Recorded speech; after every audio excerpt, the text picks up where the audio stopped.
Hoy abordaremos un módulo que se centra específicamente en la prevención y el control de infecciones, así como en la atención clínica. Una de las áreas que cubre la Unidad de Emergencias Sanitarias de la OMS es la protección y el control de infecciones. Para prevenir la transmisión, la comunidad general debe evitar las aglomeraciones de personas y los espacios cerrados abarrotados.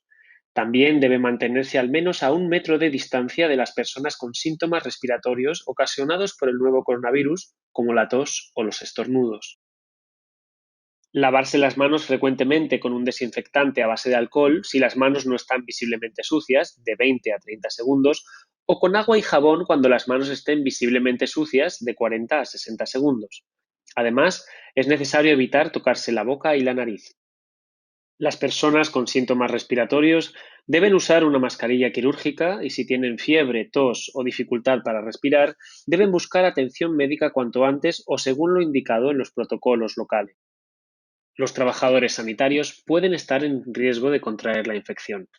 Como los primeros síntomas de una infección respiratoria pueden ser inespecíficos, es posible que los trabajadores de salud no tiendan a tomar precauciones adicionales para evitar la transmisión mientras prestan atención sanitaria. Por eso son tan importantes las precauciones estándar. Se deben tomar precauciones estándar con todos los pacientes, en todos los entornos y en todo momento, independientemente de los síntomas. Las precauciones estándar incluyen la higiene de manos, la higiene respiratoria y una cierta etiqueta al toser, el uso de equipos de protección personal según la evaluación de riesgos y las prácticas seguras de inyección. Además, las precauciones estándar incluyen la limpieza del entorno, la gestión de residuos, la gestión de la ropa de cama y el cuidado del equipo para la atención de los pacientes. En el triaje es muy importante la detección temprana de los pacientes infectados con COVID-19. Mantenga un alto grado de sospecha para estos casos. Hay que darles una mascarilla quirúrgica a los pacientes que sean sospechosos de tener COVID-19 y llevarlos a un área separada. Esto ayudará a controlar la fuente de infección y disminuirá las posibilidades de contaminación ambiental. También hay que preocuparse de que la zona de triaje esté bien equipada. Establezca un cuestionario para filtrar según la definición de casos de COVID-19. Organice el espacio y los procedimientos para que haya una separación de 1 a 2 metros entre los pacientes con COVID-19 y las demás personas. Se tienen que poner letreros en las zonas públicas para recordarles a los pacientes con síntomas que tienen que alertar a los trabajadores sanitarios de los mismos. Y por último, asegurarse de que las zonas de triaje y las salas de espera estén adecuadamente ventiladas. Fomentar la higiene respiratoria, es decir, cubrirse la boca y la nariz con un pañuelo desechable o con el codo flexionado al toser o estornudar, tirar el pañuelo inmediatamente después y lavarse las manos. Al admitir pacientes en la sala, hay que asegurarse de que se coloca solamente a los que tengan una infección confirmada con otros casos confirmados de COVID-19. Los trabajadores sanitarios que atiendan a pacientes con el nuevo coronavirus deben tomar precauciones para evitar la transmisión a través de gotículas grandes, lo que implica instalar a los pacientes en habitaciones individuales y, si no las hay, agrupar a pacientes con el mismo diagnóstico o uno similar. Mantener a los pacientes separados entre sí por al menos 1 metro de distancia. Asegurarse de que las habitaciones individuales y las salas estén adecuadamente ventiladas. Usar una mascarilla quirúrgica si se está trabajando entre 1 y 2 metros de distancia del paciente.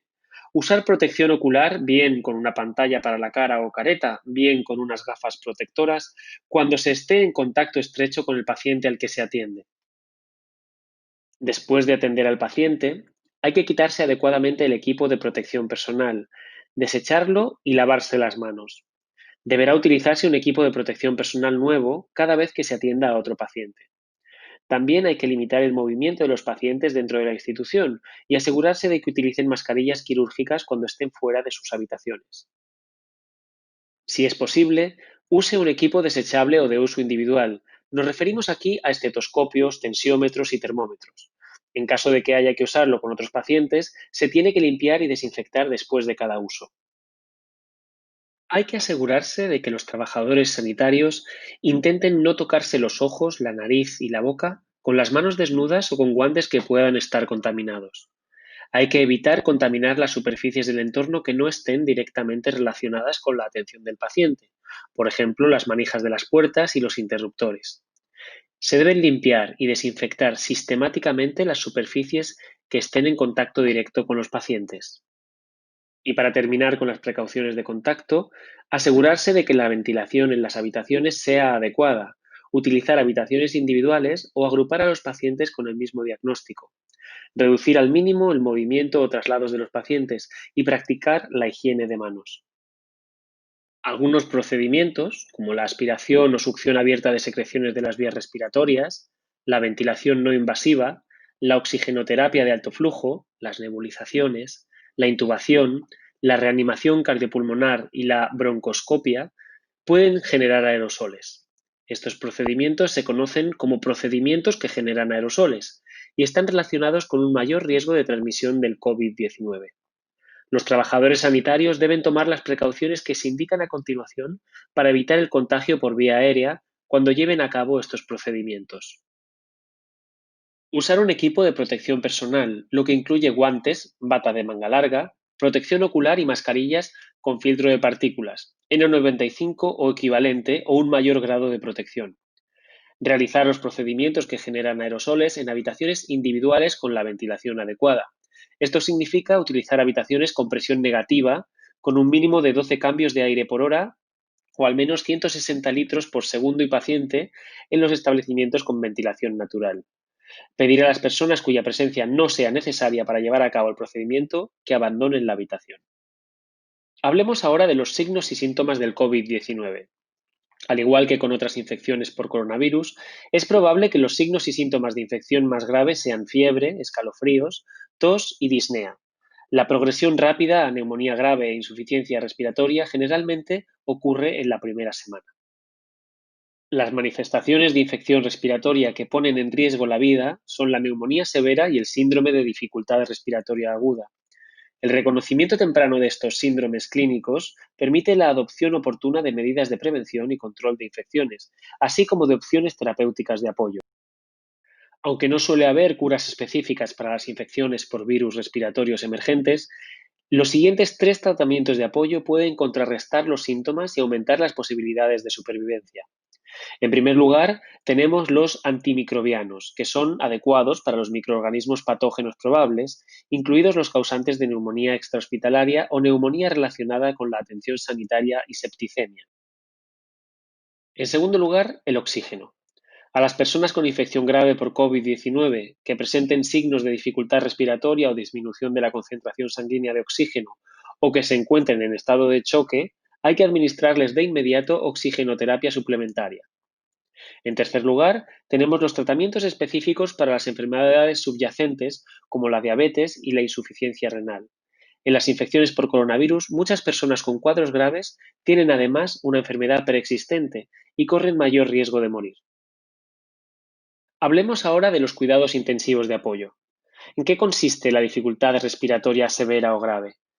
Se presenta cuando no hay respuesta al suministro escalonado de oxigenoterapia suplementaria y requiere intervenciones respiratorias avanzadas, como por ejemplo la oxigenoterapia de alto flujo, la ventilación no invasiva y la ventilación invasiva.